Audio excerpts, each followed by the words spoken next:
kabarnya hari ini? Hujan terus di luar sana ya. Mudah-mudahan semua dalam keadaan sehat. Dan saya Kak Rose yang menemani Anda di acara Rumpi. Di mana Leda nih di pojok sana. Ada suara-suara banyak orang di sebelah sini. Sudah hadir juga beberapa bintang tamu yang baru pulang dari luar negeri, baru jalan-jalan ya. Ada Indra Bruggman.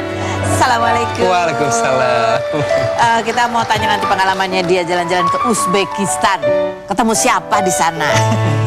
Kita baca. Tapi sebelumnya kita ke pojokan dulu untuk membahas apa yang ramai menjadi perhatian publik. Baik itu untuk hal-hal yang datang dari dunia nyata dari dunia maya. Sebenarnya udah kejadiannya udah lama ya, dari hari Kamis. Ya, cuman mungkin beritanya baru naik dan baru mendapat perhatian publik. Yaitu di hari Kamis kemarin itu ada mantan suaminya Clara Sinta. Clara Sinta ini adalah seorang selebgram yang terkenal itu sekitar tahun 2022-an gitu ya. Kontennya dia banyak membahas tentang independent woman gitulah 2022.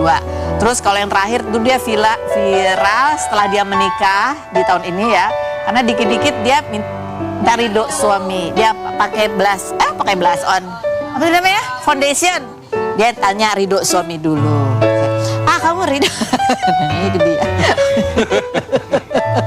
Gitu ya, sampai akhirnya itu jadi bercandaan orang-orang. Tapi dia sendiri, Clara Sinta sendiri pun akhirnya bikin konten juga untuk ya itulah, dia jadi terkenal dengan nama Clara Sinta Ridho ya.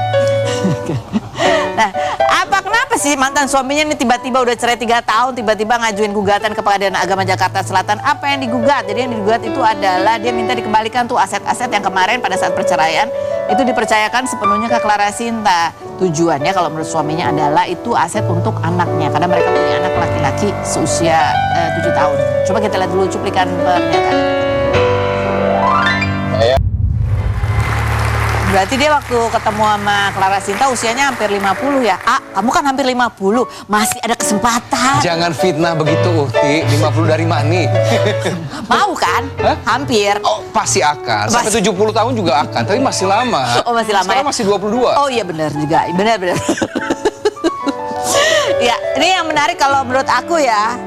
Tapi tujuannya baik sih. Itu kan demi masa depan, aset-aset itu masa depan anaknya masih berusia 7 tahun. Jadi dia mengamankan aset. Tapi kan kenapa cuma asetnya diamanin? Apa nggak anaknya juga itu? Kenapa nggak ngobrol aja? Oke, kita lihat artikel nih sempat di tahun 2023 itu sempat mencuat berita juga terkait dengan mantan suaminya Clara Sinta. Itu juga ceritanya viral ya gitu. Karena itu ada videonya ketika Clara Sinta itu kesel, nangis juga. Ketika mobilnya ditarik oleh debt collector. Jadi ada 2 mobil yang ditarik. Dia bilang pada saat itu 2023 ya dia sudah bercerai. Dan mobilnya tiba-tiba ditarik karena ternyata mobil yang dia beli itu digadekan oleh mantan suaminya pada saat mereka menikah tanpa sepengetahuan Clara Sinta. Kenapa bisa sampai digadai? Karena menurut Clara Sinta setiap beli apa-apa tuh dia biasanya memang surat-suratnya yang nyimpen itu adalah mantan suaminya atau suaminya pada saat itu gitu ya. Jadi kalau ada tudingan bahwa ya suaminya ada kekhawatiran, mantan suaminya ada kekhawatiran Clara Sinta sudah tidak dekat lagi dengan anak. Hari ini kalau kita lihat postingannya Clara Sinta itu lagi staycation kayaknya sama suami dan juga 2 anak mereka gitu ya. Gitu sih ya. Tapi ya menarik adalah komentar netizen ya, karena kemunculan mantan suami Clara Sinta ini kayak ini gitu kan, orang jadi baru tahu karena memang Clara Sinta itu ya cukup dikenal sebagai seorang selebgram. Coba kita lihat komentar netizen berikut ini ya. Ya kebongkar independent woman. Clara ngomong ke suami baru, sayang kamu ridho nggak kalau aku kembalikan harta gonogini ke mantan suamiku? Yang mengklaim dirinya independent woman ternyata pakai harta mantan suami gitu. Yang berikut, ya masuk akal sih baru gugat sekarang karena yang tadinya mungkin sama mantan suaminya percaya karena saat itu Clara masih single dan cuma sama anaknya. Nah kalau sekarang kan udah ada suami, jadi biar harta yang mau diwariskan untuk anaknya diselamatkan sebelum terikut campuri sama suami barunya. Mungkin dia gugat harta karena biar lakinya yang sekarang nggak nikmatin harta dia gitu ya. Ya mungkin itu point of view dari pihak mantan suaminya. Yang berikutnya ada lagi komentarnya. Jadi ini alasannya dia kaya raya gitu. Ada lagi, kok suaminya tua-tua, emang suka yang tua dia ya gitu. Orang duitnya banyak banget, 13 miliar lah, 5 miliar lah. Umur gue 25 tahun, ngejar 50 juta aja nggak dapet katanya gitu. Ya mana rezeki orang beda-beda ya.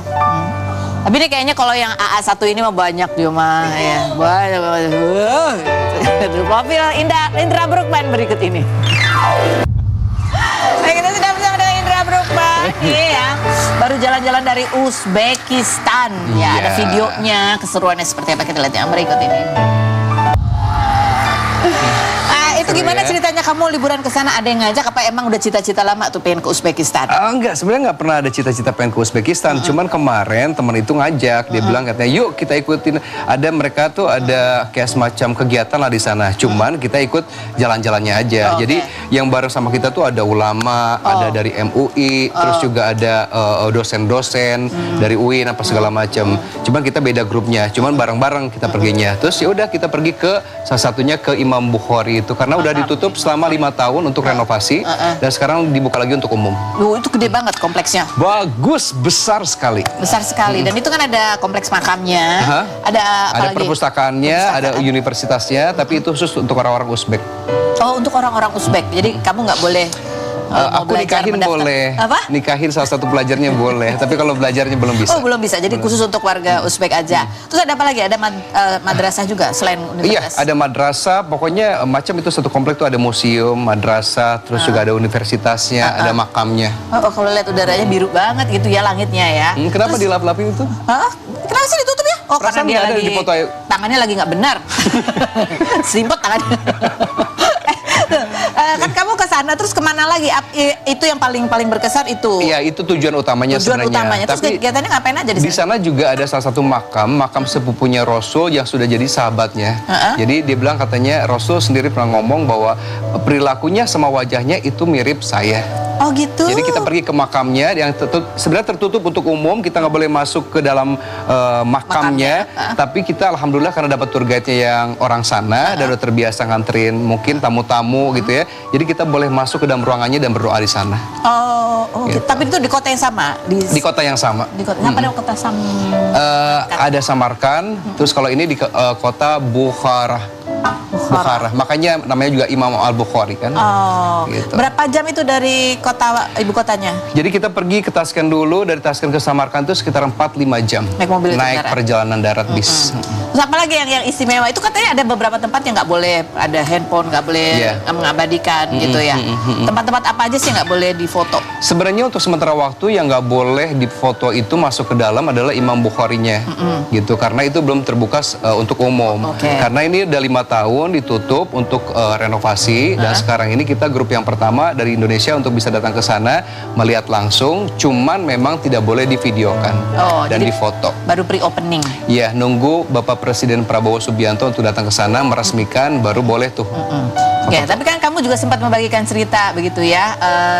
Kenapa ini dibangun begitu megah gitu? Karena ada juga andil dari usulan Presiden Republik Indonesia yang pertama. Iya, saya dapat informasi. Jadi zaman dulu itu kayak wali itu kan bukan sesuatu yang apa ya? Karena ini daerah jajahan Uni Soviet. Jadi Islam itu bukan yang jadi center of attention, mayoritas gitu ya. Jadi ada semacam perjanjian antara Soekarno dan Uni Soviet.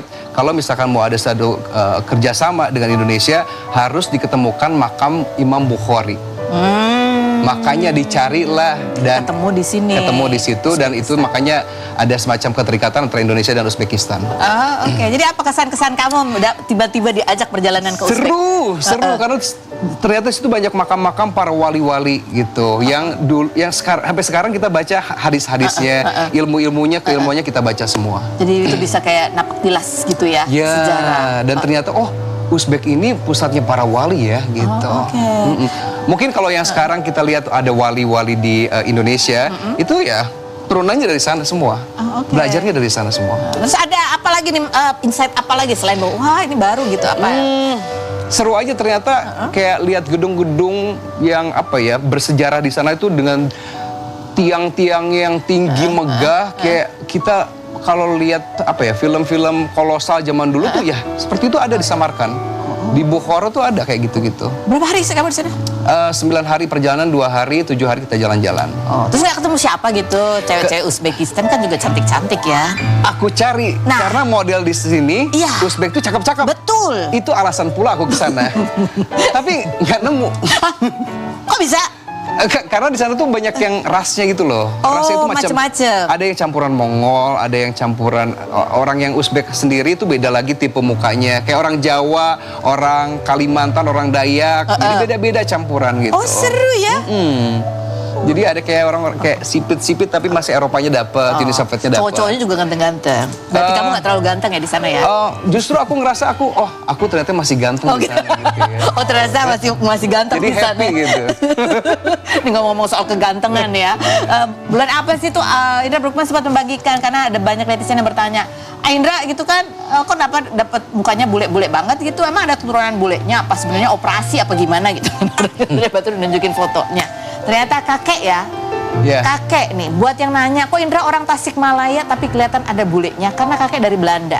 Sejak bokap lahir, dia nggak pernah ketemu dengan bokapnya. Dan ini pertemuan pertama kalinya mereka di saat bokap berusia 41 tahun. Dan itu pun cuma beberapa jam. Selepas itu mereka nggak pernah ketemu lagi karena komunikasi belum seperti sekarang. Itu kamu ya? Ya.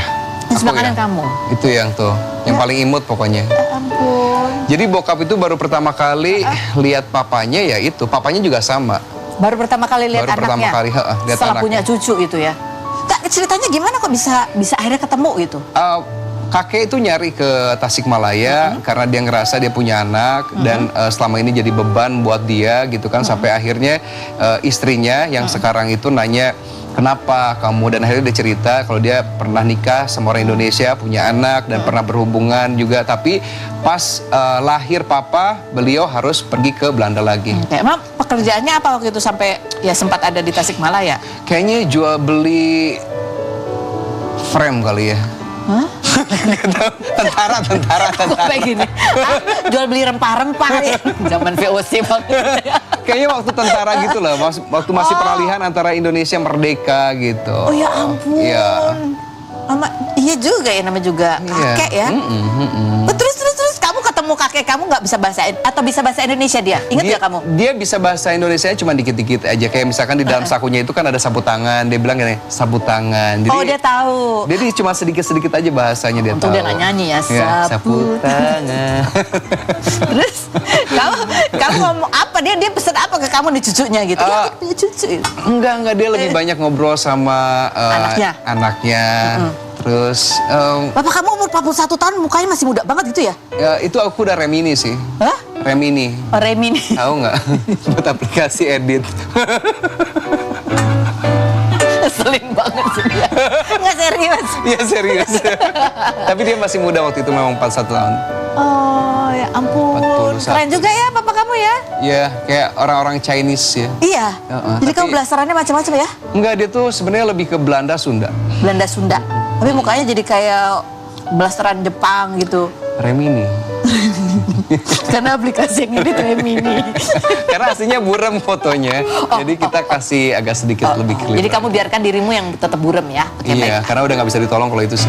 Terus kamu, berarti kan kamu punya saudara-saudara dong di Belanda? Harusnya punya, cuman karena kita kan memang ya tahu ada saudara tapi kan nggak deket.